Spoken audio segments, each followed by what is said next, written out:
Patologi birokrasi adalah penyakit dalam birokrasi negara yang muncul akibat perilaku para birokrat dan kondisi yang membuka kesempatan untuk itu, baik yang menyangkut politis, ekonomi, dan sosial kultural. Patologi birokrasi atau penyakit birokrasi adalah hasil interaksi antara struktur birokrasi yang salah dan variabel-variabel lingkungan yang salah. Patologi birokrasi muncul dikarenakan hubungan antar variabel pada struktur birokrasi yang terlalu berlebihan, seperti rantai hierarki panjang, spesialisasi, dan formalisasi, dan kinerja birokrasi yang tidak benar. Adapun macam-macam patologi birokrasi. 1. Paternalistik, yaitu atasan bagaikan seorang raja yang wajib dipatuhi dan dihormati, diperlakukan spesial. Tidak ada kontrol secara ketat, pegawai bawahan tidak memiliki tekad untuk mengkritik apa saja yang telah dilakukan oleh atasan. Hal tersebut menjadikan pelayanan publik kurang maksimal, dikarenakan sikap bawahan yang terlalu berlebihan terhadap atasan, sehingga birokrasi pun cenderung mengabaikan apa yang menjadi kepentingan masyarakat sebagai warga negara yang wajib menerima layanan sebaik mungkin. 2. Pembengkakan anggaran. Terdapat beberapa alasan mengapa hal ini sering terjadi, yaitu semakin besar anggaran yang dialokasikan untuk kegiatan, semakin besar pula peluang untuk memarkup anggaran. Tidak adanya kejelasan antara biaya dan pendapatan dalam birokrasi publik. Terdapatnya tradisi memotong anggaran yang diajukan pada proses perencanaan anggaran sehingga memunculkan inisiatif pada orang yang mengajukan anggaran untuk melebih-lebihkan anggaran. Dan kecenderungan birokrasi mengalokasikan anggaran atas dasar input. Pembengkakan anggaran akan semakin meluas ketika kekuatan civil society melemah dalam kontrol pemerintah. 3.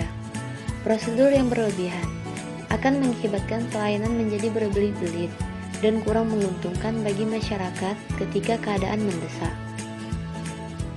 4. Pembengkakan birokrasi dapat dilakukan dengan menambah jumlah struktur pada birokrasi dengan alasan untuk meringankan beban kerja dan lain-lain, yang sebenarnya struktur tersebut tidak terlalu diperlukan keberadaannya. Akibatnya, banyak dana APBN atau anggaran pendapatan dan belanja negara yang dikeluarkan oleh pemerintah yang secara tidak langsung dapat merugikan negara, sehingga anggaran menjadi kurang tepat sasaran. Dan 5. Fragmentasi birokrasi. Banyaknya kementerian baru yang dibuat oleh pemerintah lebih sering tidak didasarkan pada suatu kebutuhan untuk merespon kepentingan masyarakat agar lebih terwadai, tetapi lebih kepada motif tertentu.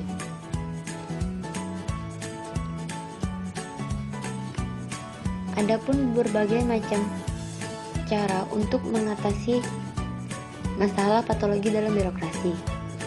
1. Dalam hubungan dengan perpola-porton tidak memiliki standar pelayanan yang jelas atau tidak pasti, tidak kreatif, perlu membuat peraturan perundang-undangan pelayanan publik yang memihak kepada rakyat. 2. Dalam hubungan dengan struktur yang gemuk, kinerja berbelit-belit, perlu dilakukan rekrasi pelayanan publik. 3. Untuk mengatasi korupsi, kolusi, dan nepotisme, selain hal di atas diharapkan pemerintah menetapkan perundang-undangan di bidang informatika atau IT sebagai bahan pengembangan dan pemanfaatan e-government agar penyelenggaraan pelayanan publik terdapat transparansi dan saling kontrol. 4. Setiap daerah provinsi atau kabupaten dituntut membuat perda yang jelas mengatur secara seimbang hak dan kewajiban dari penyelenggara dan pengguna pelayanan publik. 5.